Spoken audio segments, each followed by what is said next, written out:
Eu convido a todos que puderem se ajoelhar nesse momento e vamos falar com Deus.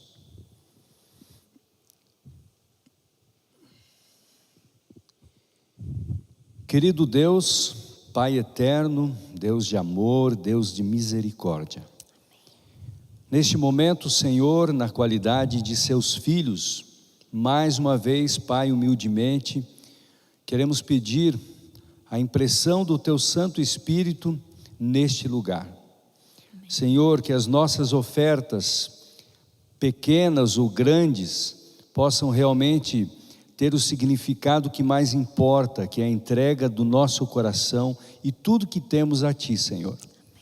Nesta noite, mais uma vez, Senhor, queremos pedir uma porção dobrada do Teu Santo Espírito sobre a irmã Janete, que mais uma vez, Senhor, ela seja instrumento em Tuas mãos e que possa, Senhor, abrir mentes e corações para que Teu Santo Espírito trabalhe em cada um de nós, Pai.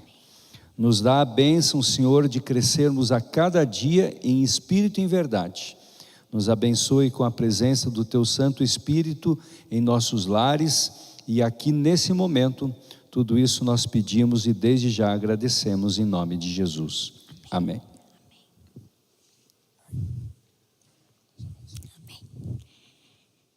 Muito obrigada por essa oração. Boa noite. Como foi a sua quinta-feira? Final de semana vai se aproximando e a gente já está aí no fechamento do penúltimo mês. Não é verdade? Logo estaremos em dezembro, o último mês do ano. E que bom que você escolheu nesta noite vir à casa de Deus. A bênção de Deus está em todo lugar. Mas tem bênçãos especiais para aqueles que priorizam estar na casa dEle, na presença dEle. E para você que está aí na internet, tem bênção também do Senhor para a sua vida. E o desejo do meu coração é que o nosso bom Deus, com toda a riqueza da sua graça, possa suprir as necessidades do coração, os anseios da alma de cada pessoa que escolheu adorar presencialmente, adorar virtualmente. Certamente Ele falará ao nosso coração nesta noite através da palavra dele. Eu quero convidá-los a abrirem as suas Bíblias. A gente vai ler um texto de Filipenses, no capítulo 3. Se você tem a sua Bíblia, te convido a abrir no livro de Filipenses. A gente vai ler no capítulo 3, os versos 13 e 14. Perdão, vamos ler o 12, o 13 e o 14, tá bom? Estão com a Bíblia aberta? Vamos orar mais uma vez? Feche os seus olhos. Pai querido, obrigada, Senhor, porque ao findarmos mais um dia, a gente tem o privilégio de parar na Tua presença, de ouvir a Tua voz e receber o alimento que vai nos dar a sustentação espiritual que nós tanto precisamos. Querido Deus, por favor, fala ao nosso coração através do Teu Espírito. Afasta de nós agora o cansaço, a distração, qualquer coisa que nos impeça de ouvir a Tua voz e o Teu recado. Que o sangue de Jesus nos limpe, nos purifique de todo o pecado, porque sim, nós queremos estar pelos méritos de Jesus, aprovados na Tua presença. No nome dEle, oramos e agradecemos. Amém. Filipenses 3, a partir do verso 12, eu leio assim: não que eu o tenha já recebido ou tenha obtido a perfeição, mas prossigo para aquilo que também fui conquistado por Cristo Jesus. Irmãos, quanto a mim, não julgo havê-lo alcançado, mas uma coisa faço, esquecendo-me das coisas que para trás ficam e avançando para as que estão diante de mim, prossigo para o alvo, para o prêmio da soberana vocação de Deus em Cristo Jesus. Quem escreveu essas palavras? Quem escreveu o livro de Filipenses? Paulo. Paulo escreveu essas palavras. Quem era Paulo? Nós encontramos aqui mesmo no capítulo 3, ali no versículo 4, 5, 6, a descrição de quem era Paulo. Nós sabemos que Paulo nasceu em Tarso, na Cilícia, aproximadamente aí no quinto ano antes de Cristo. Foi aí que Paulo teve o início da sua história. Paulo era da tribo de Benjamim. Paulo tinha o privilégio de ter sido educado por Gamaliel, um teólogo muito influente, muito preparado. Paulo tinha os privilégios da cidadania romana. Paulo foi o grande teólogo do início da igreja cristã. Paulo teve uma conversão com uma ação extraordinária do Espírito Santo. Paulo, depois de Jesus, ele é um dos autores que mais contribuiu, especialmente para o Novo Testamento. Dos 27 livros que a gente tem no Novo Testamento, Paulo escreveu 14 deles. Ele, de fato, era um homem impressionante, muito capaz. E eu, por muitas vezes, na minha jornada cristã, tenho sido levada para mais perto de Deus, pelos escritos do apóstolo Paulo. Não tem como não reconhecer que ele, de fato, foi um homem inspirado por Deus. Mas sabe o que chama a minha atenção? É que os versos que nós acabamos de ler, parece que Paulo, esse homem tão preparado, tão cheio de privilégios, o que Paulo está dizendo para a gente? Olha, eu ainda não alcancei a perfeição. Quem sabe ele quisesse dizer, olha, eu até já tentei muitas coisas, mas fiquei pelo meio do caminho. Parece que Paulo está dizendo, eu não consegui realizar todos os meus sonhos. E muitas coisas eu poderia ter feito, mas estas coisas ficaram pelo meio do caminho. Quando você avalia a sua vida, em algum momento da sua vida, você se sente como Paulo? Eu ainda não alcancei, eu ainda não cheguei onde poderia ter chegado. Como você se sente? Quando eu leio essas palavras do apóstolo Paulo, eu tenho um conforto de saber que se Paulo teve lutas na sua caminhada, como Jeanette não vai ter lutas na caminhada cristã? Sabe, eu gosto muito de pensar que quando Paulo faz essas observações, ele está de alguma forma dizendo para a gente, eu não sou perfeito. Ninguém é perfeito.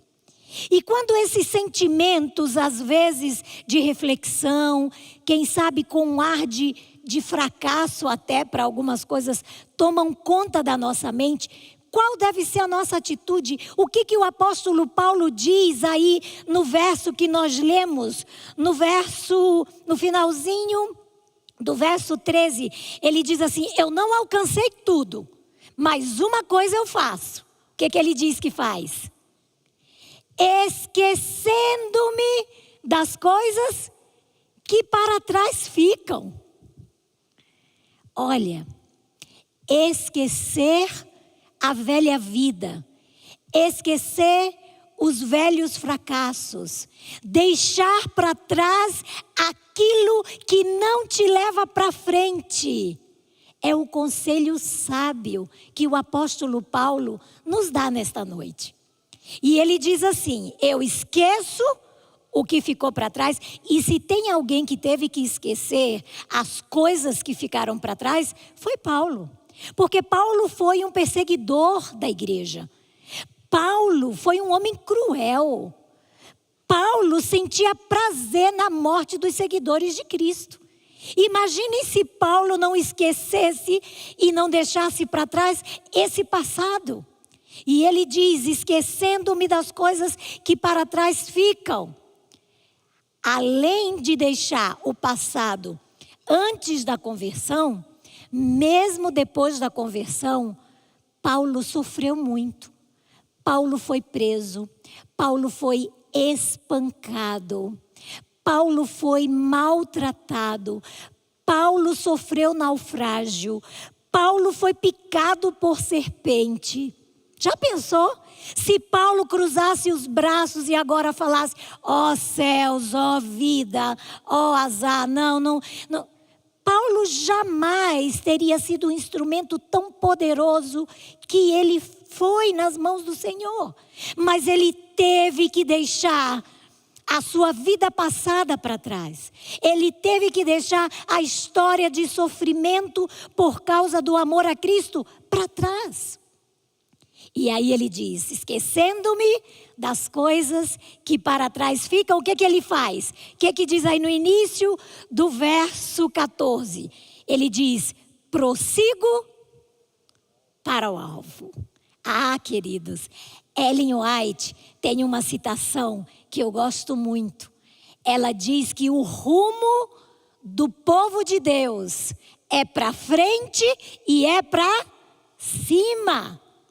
Por isso que Paulo diz: eu prossigo para o alvo, para o prêmio da soberana vocação. Sabe como Paulo vencia às vezes esses sentimentos de fracasso, esse sentimento de lamúria, de reclamação, de amargura? Deixa para trás. Seja qual for a sua história, seja qual for o trauma que você carregue, as dores reais que você esteja enfrentando hoje, o convite da palavra de Deus é: deixa para trás. Tem uma vida de pecado, deixa para trás. Está sofrendo por alguma situação na família, deixa para trás, prossiga para o alvo. Mantenha os seus olhos fixos naquele que pode te ajudar, naquele que pode virar a página do passado e escrever uma nova história de bênçãos na presença dele.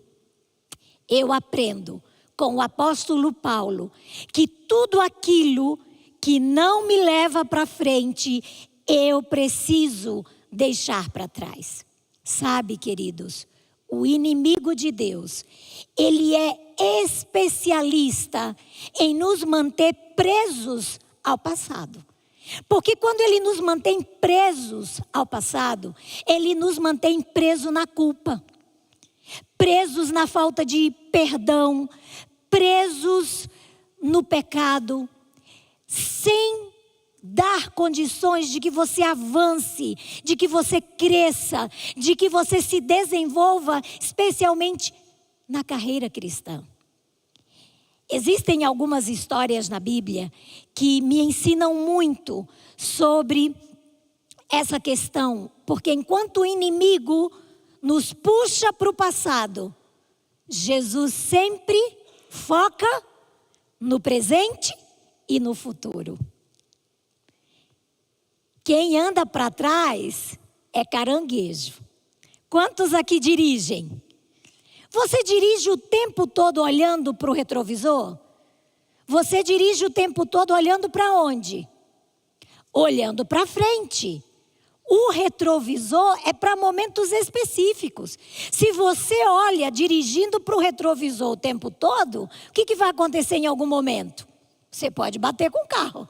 Você pode ter que encarar um acidente. Para frente. Jesus sempre, nos encontros que ele teve com vários personagens da Bíblia, ele sempre focou para frente, para o futuro. E eu gosto muito, por exemplo, quando eu penso no ladrão da cruz. O que acontece com o ladrão da cruz? O ladrão da cruz, quando ele clama pela ajuda de Jesus, lembra-te de mim quando estiveres no teu reino. O que Jesus faz? Jesus começa a lembrar a vida passada do ladrão. Agora você está aí, né? Você roubou, você fez maldade. Nada disso. Jesus põe um ponto final no passado e diz: em verdade te digo que você estará comigo no paraíso. Jesus, olha, foca no futuro, foca para frente. Outra história que eu gosto muito, quando eu penso, é na história do filho pródigo.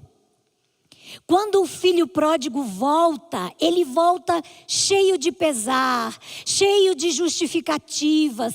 Pequei contra o pai, e ele confessa, e tem todo aquele momento. O que o pai faz? O pai, que na parábola do filho pródigo representa o pai do céu. O que ele faz? Ele não fica relembrando o passado. Ele diz assim: traz uma roupa, traz um chinelo, toma banho, põe o anel de honra, devolva o lugar de filho para o meu filho. É assim que Deus age. Ele sempre tem o melhor para aqueles que o buscam, para aqueles que esperam nele. Deus quer escrever novas páginas de vitória, de perdão na nossa vida. Existe uma cidade na Bíblia, uma cidade muito especial. E eu quero neste momento refletir sobre duas histórias que acontecem na mesma cidade, em tempos diferentes, mas que nós encontramos o agir de Deus na vida daqueles que o buscaram, na vida daqueles que creram nele. A primeira história está em Josué. Você tem a sua Bíblia? Essa é uma história muito conhecida da palavra de Deus. Eu tenho muito apreço por essa história e eu quero refletir em algumas lições que nós podemos aprender com essa história. Essa é a história do povo de Deus e de alguém que surge no meio da história do povo de Deus. Josué no capítulo 2. Aonde passa, aonde acontece essa história? O que está escrito aí no início, em cima na sua Bíblia, como título do capítulo 2? Espias mandados a Jericó. Nós vamos refletir na história desses dois personagens, um homem e uma mulher, um no Novo e um no Antigo Testamento, para comprovar que o Deus de ontem é o Deus de hoje. O Deus que libertou, o Deus que perdoou, o Deus que apagou o passado, o Deus que devolveu a dignidade pessoal, a dignidade social, o Deus que abriu o caminho para as novas oportunidades. É o mesmo Deus de ontem e é o mesmo Deus de hoje. E o que ele fez, especialmente na vida de Raabe, e daqui a pouco a gente vai ver na vida do outro personagem, o que ele está disposto a fazer na nossa vida. Nós conhecemos a história. O povo de Israel estava a um passo de tomar posse da terra prometida. A cidade imediata que estava diante deles era Jericó. Jericó era uma cidade próspera, era uma cidade rica, era uma cidade, uma das cidades mais importantes daquela região. E a palavra de Deus diz que Josué, diferente da primeira vez, manda 2 espias em secreto para observar a cidade de Jericó, para sondar, porque o povo de Israel tomaria posse daquela terra que Deus havia prometido para eles. E quando os espias chegam, aí no no versículo 1, vocês vão ler: de Sitim enviou Josué, filho de Num, 2 homens secretamente como espias, dizendo: andai e observai a terra e Jericó. Eles foram e entraram na casa de uma mulher prostituta, cujo nome era Raabe, e pousaram ali. Raabe, como a palavra de Deus a descreve, era uma prostituta, uma mulher de reputação duvidosa, uma mulher sem muito valor. Mas os espias vão à casa de Raabe. Vocês já pararam para pensar por que os espias vão à casa de Raabe? Primeiro, Raabe morava num lugar estratégico, por sobre os muros, que tinha uma largura gigante. E ela morava, era um lugar estratégico. Quando os espias chegam, os espias são recebidos por Raabe na sua casa. Provavelmente ela era a dona daquele espaço onde era um centro de prostituição. E Raabe recebe os espias. E me chama muita atenção que quando os espias chegam na casa de Raabe, a notícia se espalha.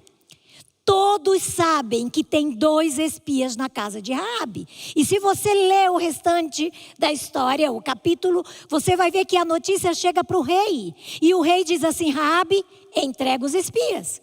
Você não sabe que esse povo tem devorado a terra? Entrega os espias. E aqui eu encontro algo muito especial na vida de Raabe. Raabe decide esconder os espias. Ela estava num momento crucial da vida dela. Imaginem, o rei pressionando: entrega os espias. Por que Raabe não entregou os espias? Leiam comigo no versículo 9. Vamos ler o 6 e depois o 9. Ela, porém, os fizera subir ao eirado e os escondera entre as canas de linho que havia disposto em ordem no eirado. Verso 9. E lhes disse: bem sei que o Senhor vos deu esta terra, e que o pavor que infundis caiu sobre nós, e que todos os moradores da terra estão desmaiados, porque temos ouvido que o Senhor secou as águas do Mar Vermelho diante de vós, quando saíreis do Egito, e também o que fizestes aos 2 reis dos amorreus, Seom e Og, que estavam além do Jordão, os quais destruístes. Ouvindo isto, desmaiou-nos o coração, e em ninguém mais há ânimo algum, por causa da vossa presença. Porque o Senhor vosso Deus é Deus em cima nos céus e embaixo da terra. Queridos, que testemunho extraordinário de uma mulher que não era do povo de Deus. Eu imagino que muitos israelitas não tinham a convicção, não tinham a fé que Raabe manifesta nesse momento. Raabe não viu o mar se abrir. Raabe não viu o maná cair. Raabe não participou de todos os milagres e de toda a atuação que Deus teve de maneira poderosa e gloriosa no meio do povo dele. Mas me impressiona porque a palavra de Deus diz que Raabe creu. Raabe não viu os milagres, ela ouviu falar. Que fé extraordinária. Quando eu leio a história de Raabe, eu entendo o que a palavra de Deus diz, que a fé vem pelo ouvir. E o ouvir da palavra de Deus. Mas quantas vezes nós lemos, nós ouvimos, Mas como nós não vemos, nós escolhemos não crer.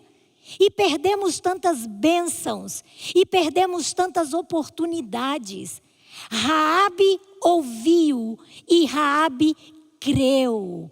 E porque ela ouviu e porque ela creu, ela decidiu salvar aqueles homens.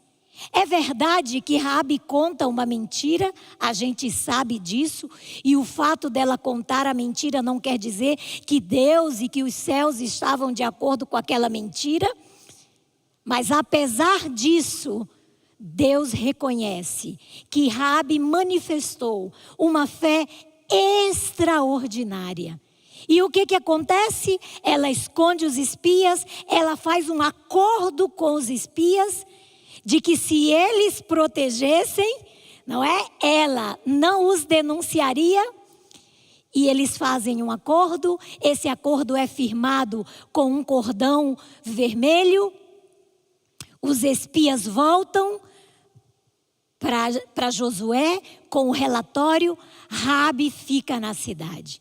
O que acontece alguns dias depois? Se vocês observarem na Bíblia de vocês, aí no capítulo 6, no versículo 23, diz assim: então entraram os jovens espias e tiraram Raabe e seu pai e a sua mãe e os seus irmãos e tudo quanto tinham.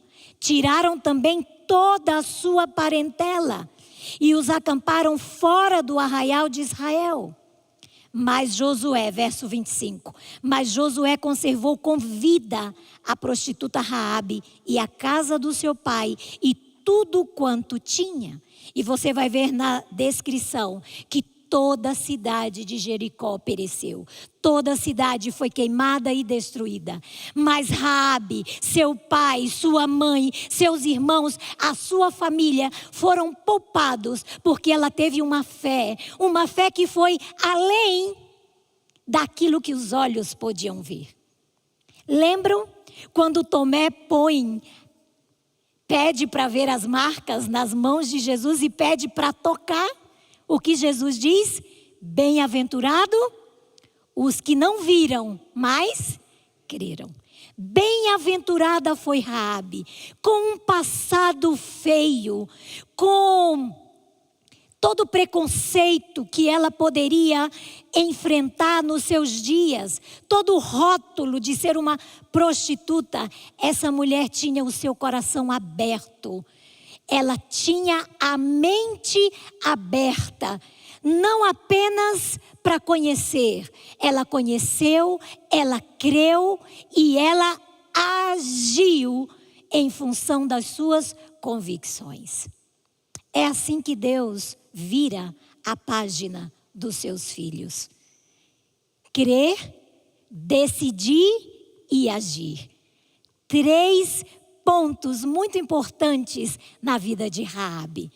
Raabe, ela aparece em Hebreus, na galeria da fé, na galeria dos heróis da fé. É uma das poucas mulheres que aparece em Hebreus. A fé de Raabe é lembrada até hoje. E não só isso, quando a gente vai para Mateus, no capítulo 1, a gente vai encontrar que Raabe é uma das 4 mulheres que aparece na genealogia de Jesus. Sabe o que eu vejo? Eu vejo graça transbordando na vida de alguém que ouviu, creu, decidiu e agiu. Você quer que Deus vire as páginas da sua história? Creia. A gente está aqui uma semana lendo a palavra, ouvindo a palavra. Você nos acompanha pela internet em cada culto que essa igreja realiza. Você tem ouvido? Vai além do ouvir. Ouça, creia, decida e atue com base naquilo que você conhece. Deus pode reescrever uma linda história. Vamos à história, a segunda história do Novo Testamento, que também acontece em Jericó. E eu amo essa história, é uma história que todos nós conhecemos, existem músicas e As crianças amam essa história. Se você tem a sua Bíblia, eu te convido a abrir agora no livro de Lucas, no capítulo 19. O que nós encontramos aí em Lucas, em capítulo 19? Entrando Jesus em Jericó, atravessava Jesus a cidade, e eis que um homem chamado Zaqueu, maioral dos publicanos, o recebeu. Maioral dos publicanos procurava ver quem era Jesus, mas não podia por causa da multidão, por ser ele de pequena estatura. Então, correndo adiante, subiu a um sicômoro a fim de vê-lo, porque ali havia de passar. Quando Jesus chegou àquele lugar, olhando para cima, disse-lhe: Zaqueu, desce depressa, pois me convém ficar hoje em tua casa. Ele desceu a toda pressa e o recebeu com alegria. Todos os que viram isto murmuravam, dizendo que ele se hospedara com homem pecador. Entre mentes, Zaqueu se levantou e disse ao Senhor: Senhor, resolvo dar aos pobres a metade dos meus bens, e se em alguma coisa tenho defraudado alguém, restituo 4 vezes mais. Então Jesus lhe disse: hoje houve salvação nesta casa, pois que também este é filho de Abraão, porque o Filho do Homem veio salvar e buscar o perdido. Uma outra história, na mesma cidade. Zaqueu, o chefe, a palavra de Deus diz, o maioral dos publicanos. A gente poderia, trazendo para uma linguagem moderna, ali estava o fiscal número 1, o chefe dos fiscais da Receita Federal. E poderíamos até acrescentar, usando um pouco da criatividade, que Zaqueu, quem sabe, fizesse parte do maior esquema de corrupção daquela época. Porque havia todo um esquema de extorsão por parte dos romanos.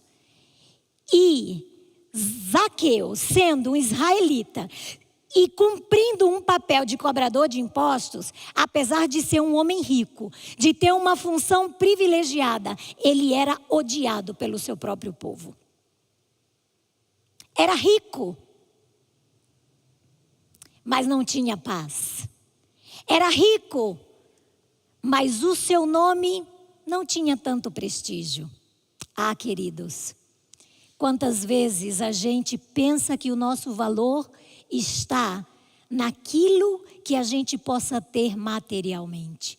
Eu gosto do pensamento que diz: quem tem Jesus, tem tudo.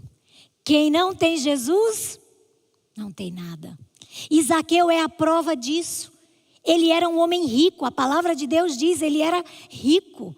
Tinha um cargo elevadíssimo, mas sentia o vazio da alma. Não era uma pessoa completa, não era alguém que era feliz. E eu sou levada a refletir, eu não sei quantos de vocês sabem o que significa o nome Zaqueu. Alguém sabe?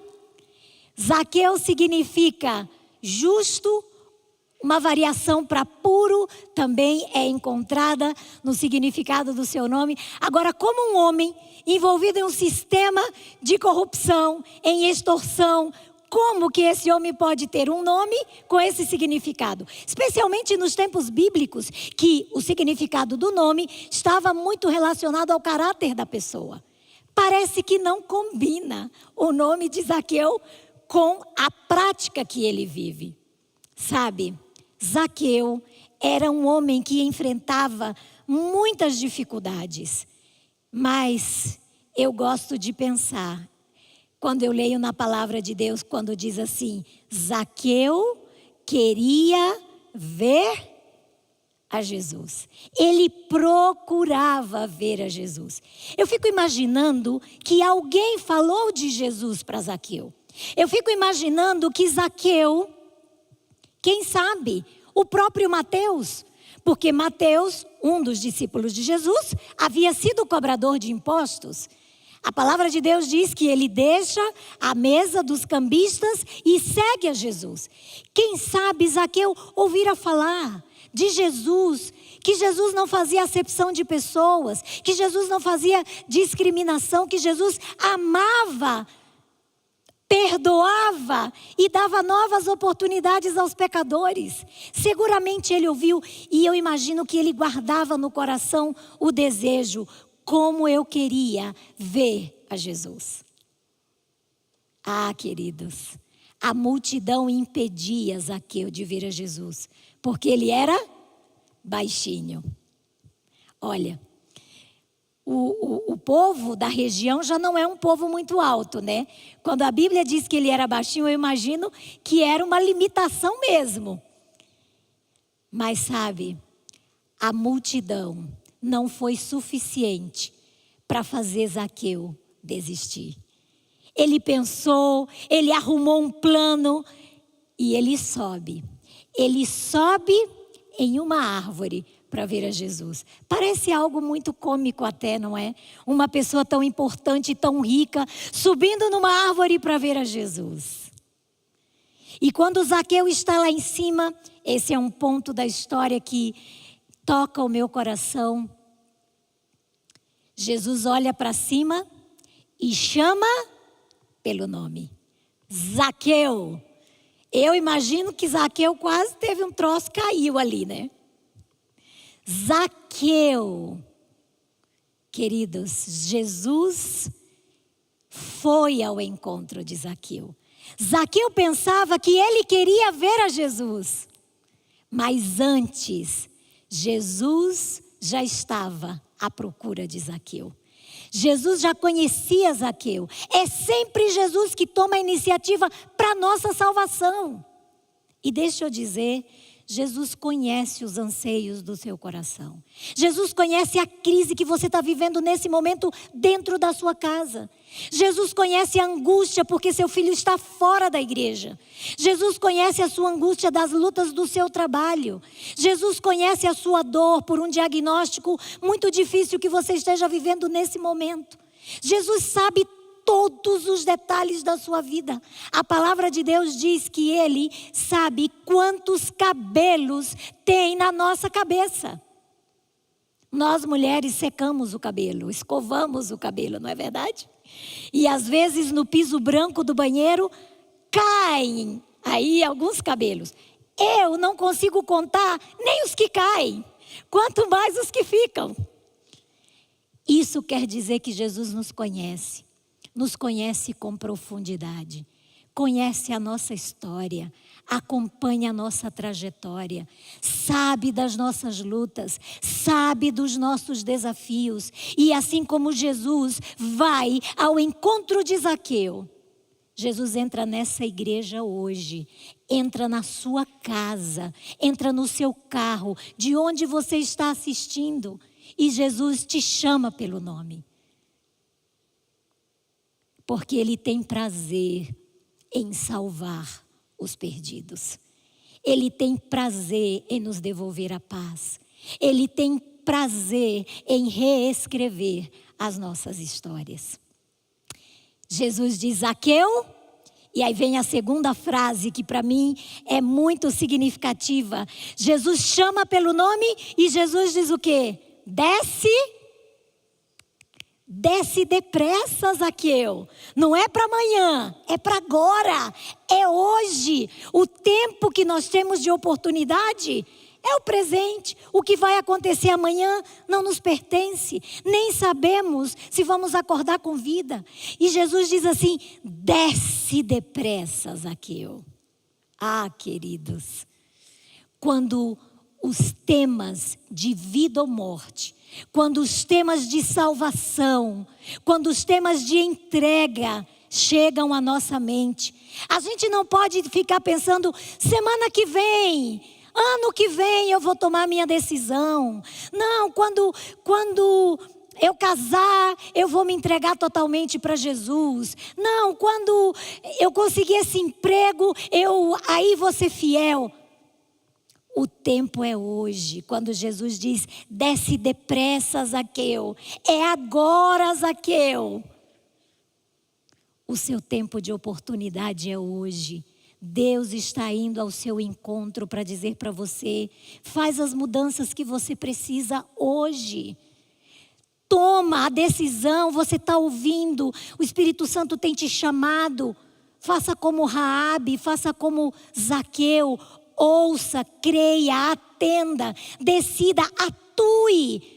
Não espere o dia da melhor oportunidade. O dia da melhor oportunidade é hoje. Porque o único tempo que nós temos de fato nas nossas mãos é hoje. Por isso Jesus diz, desce depressa. Para de procrastinar. Para de deixar para amanhã aquilo que você sabe que precisa deixar, que precisa fazer hoje.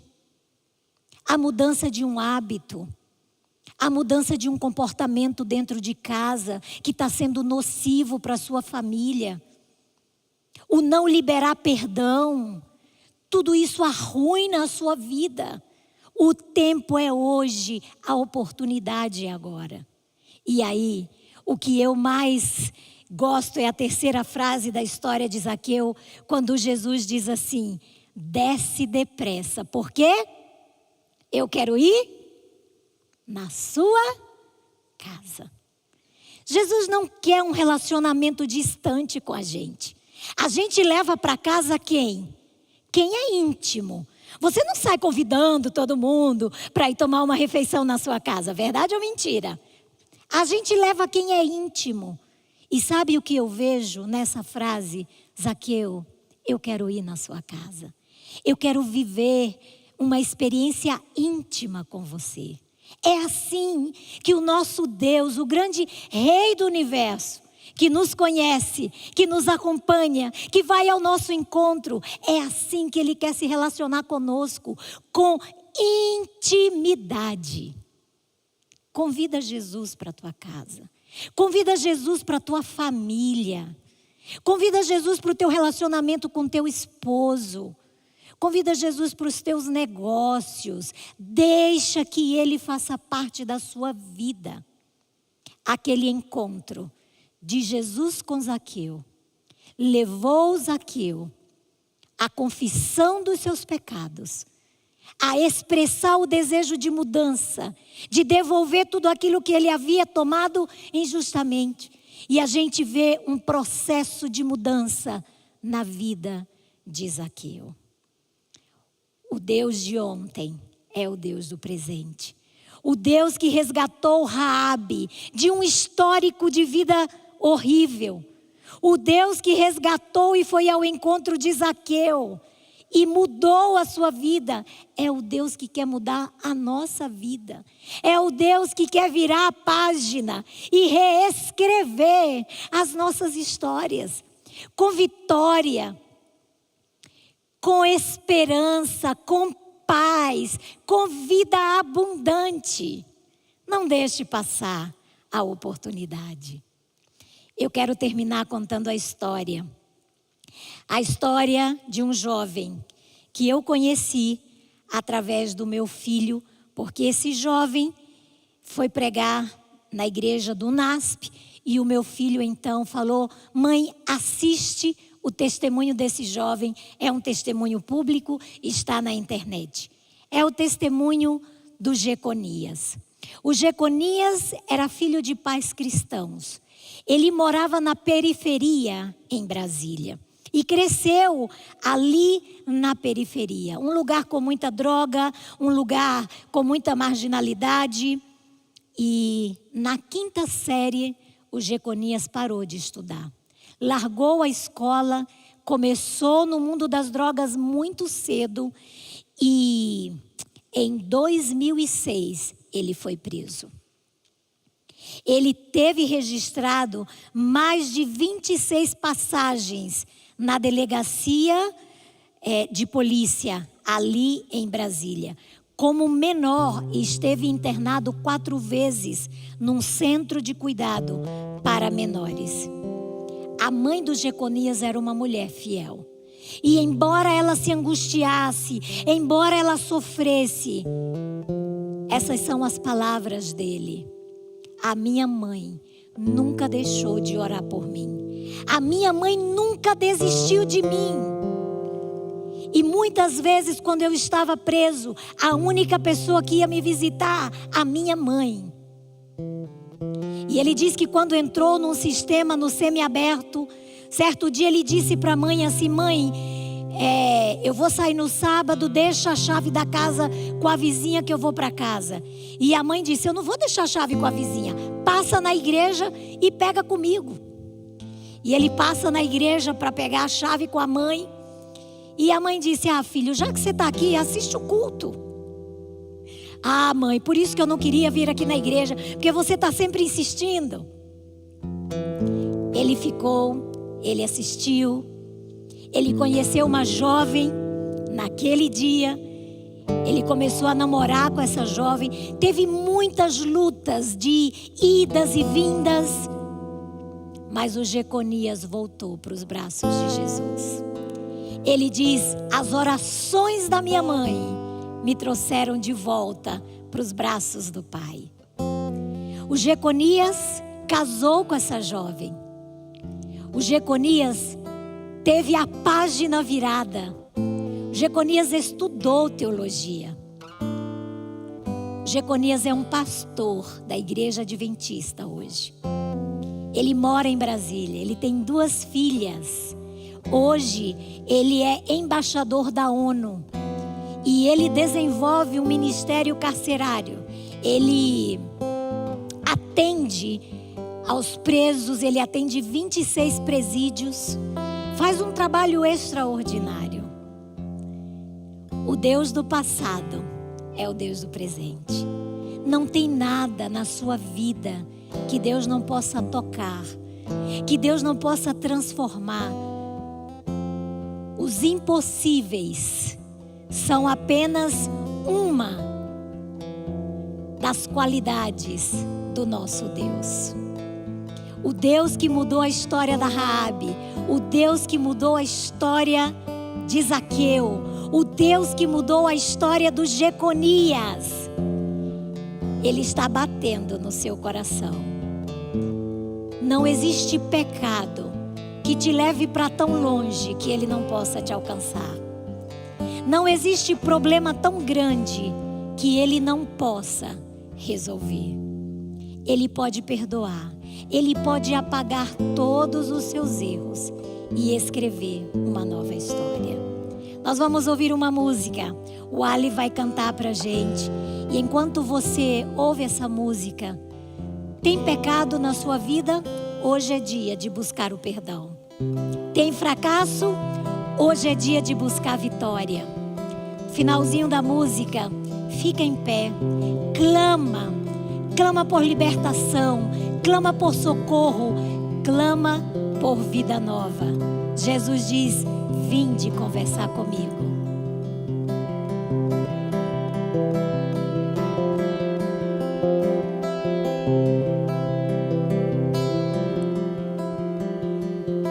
Pai, eu quero aprender a amar, mas é tão difícil não julgar e abrir mão do meu direito de justiça. Não posso condenar se a tua escolha é perdoar. Me ensina a oferecer perdão e a me parecer contigo em compaixão.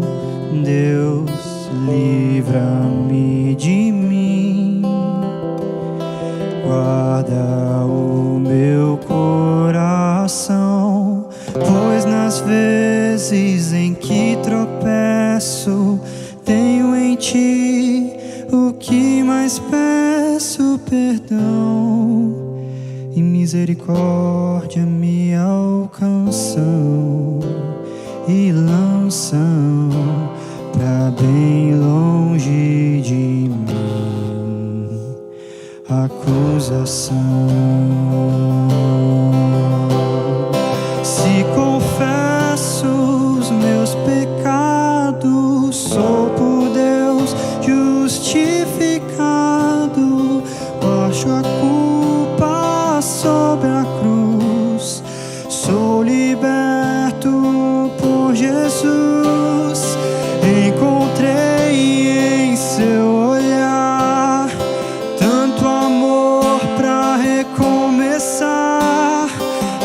deixo o fardo sobre a cruz, sigo os passos de Jesus. Me ensina a oferecer perdão e a me parecer contigo em compaixão. Deus, livra-me de mim, guarda o meu coração, pois nas vezes que tropeço, tenho em ti o que mais peço: perdão e misericórdia me alcançam e lançam pra bem longe de mim acusação.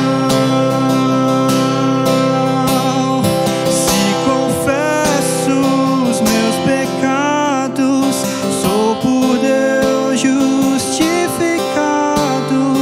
Deixo a culpa sobre a cruz, sou liberto por Jesus. Encontrei em seu olhar tanto amor pra recomeçar. Deixo o fardo sobre a cruz, sigo os passos de Jesus. Posso amar, perdoar, posso amar, perdoar. Se confesso os meus pecados, sou por Deus justificado. Deixo a culpa sobre a cruz, sou liberto por Jesus. Encontrei em seu olhar tanto amor pra recomeçar. Deixo o fardo sobre a cruz, sou liberto por Jesus.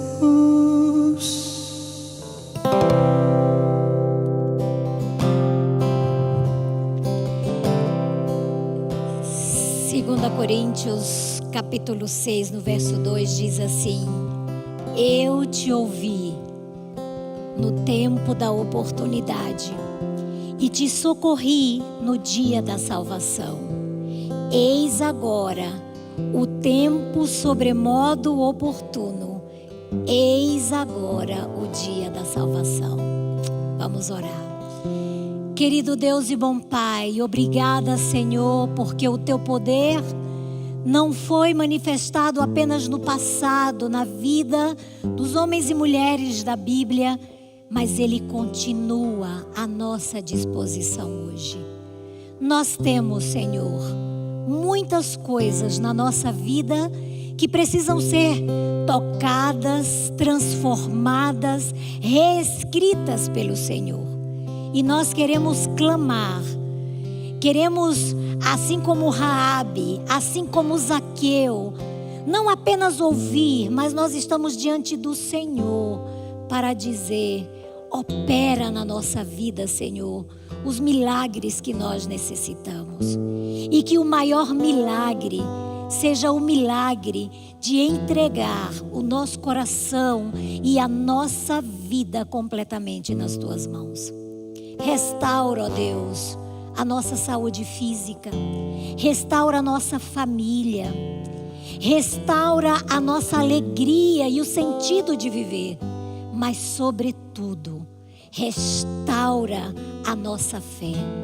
Que a nossa fé seja uma fé viva, atuante, que o sangue de Jesus vire a página do nosso passado, apague os nossos pecados, nos limpe e nos torne justificados pela cruz de Cristo. Despede-nos agora com a Tua paz. Nos dê uma boa noite de descanso e nos traga de volta amanhã para o nosso último dia desta nosso penúltimo dia desta semana especial, vire a página.